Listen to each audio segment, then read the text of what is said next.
Now, in addition to the global core vocabulary, those 3,000 high-frequency verbs and nouns, etc., that are used universally around the planet, there are other words that we need to learn.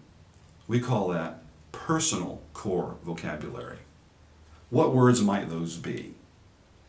If you live in Mongolia, yes, you certainly are going to use the 3,000 most common words, the global core vocabulary.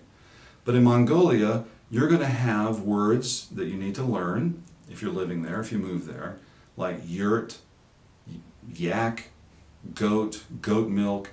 Those are things that are high-frequency words in that part of the earth.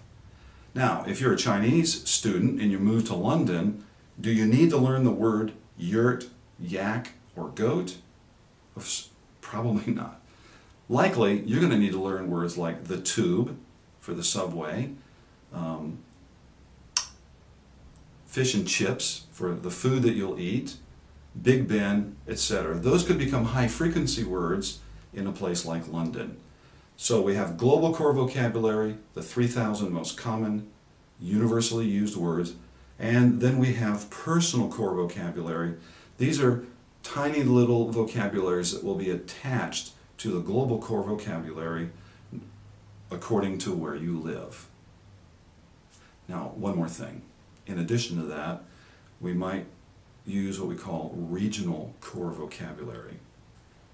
Australia is a good example. In the United States, we say windshield. Aussies say windscreen. In the United States, we say trunk. They say bonnet. You have to learn those words in order to survive or fit into the local culture.